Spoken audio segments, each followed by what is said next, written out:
دنیا کا پہلا کیس، ڈاکٹروں نے سور کا گردہ لگا کر بچائی انسان کی جان، مریض ٹھیک ہو کر آیا گھر۔ میڈیکل سائنس میں انقلابی پیش رفت ہو گئی ہے۔ سائنسدانوں نے پہلی بار جین میں ترمیم شدہ سور کے گردے پگ کڈنی ٹرانسپلانٹ انسانوں میں ٹرانسپلانٹ کرنے میں کامیابی حاصل کی ہے۔ یہ سرجری 66 سالہ ڈیم اینڈریوس نامی مریض پر جنوری کے آخر میں کی گئی تھی اور اب وہ مکمل صحت یابی کے بعد گھر واپس آ چکا ہے۔ اس کامیابی سے گردے فیل ہونے والے لاکھوں مریضوں کو نئی امید ملی ہے۔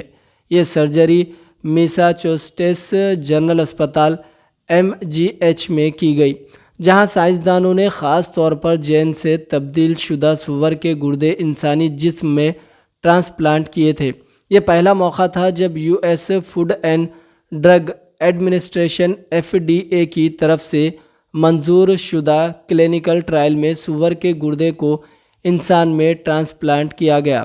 امریکہ میں اس وقت 1 لاکھ سے زائد مریض اعضاء کی پیوند کاری کے منتظر ہیں، جن میں سے بیشتر کو گردے کی ضرورت ہے، لیکن اعضاء عطیہ کرنے والوں کی شدید کمی کی وجہ سے ہر سال ہزاروں افراد لقمہ اوجل بن جاتے ہیں۔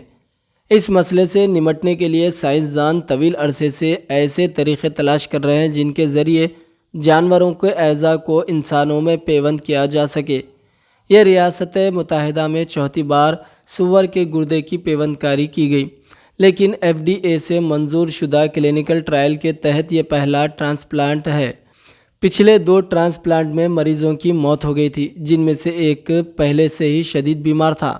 اس عمل میں سائنسدان سوروں کی جنس میں تبدیل کرتے ہیں تاکہ ان کے اعضاء انسانی جسم میں رد نہ ہو۔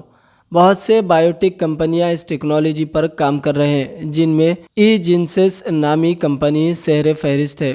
ان کے تیار کردہ جین میں ترمیم شدہ اعضاء کو آنے والے مہینوں میں 6 دیگر مریضوں پر بھی آزمایا جائے گا اور مستقبل میں یہ تعداد بڑھ کر 50 ہو سکتی ہے۔ ماہرین کا خیال ہے کہ اگر یہ تکنیک کامیاب ہو جاتی ہے تو اسے دوسرے اعضاء جیسے دل اور جگر کی پیوند کاری میں بھی استعمال کیا جا سکتا ہے۔ اس دنیا بھر میں مریضوں کو اعضاء کی پیوند کاری کے لیے زیادہ انتظار نہیں کرنا پڑے گا اور لاکھوں جانیں بچ جائیں گی۔ سور کے گردے کی کامیاب پیوند کاری کو میڈیکل سائنس میں ایک تاریخی کامیابی قرار دیا جا رہا ہے۔ اگر یہ تجربہ بڑے پیمانے پر کامیاب ہو جاتا ہے تو یہ انسانی اعضاء کی پیوند کاری کا دنیا میں ایک نئے دور کا آغاز ثابت ہو سکتا ہے۔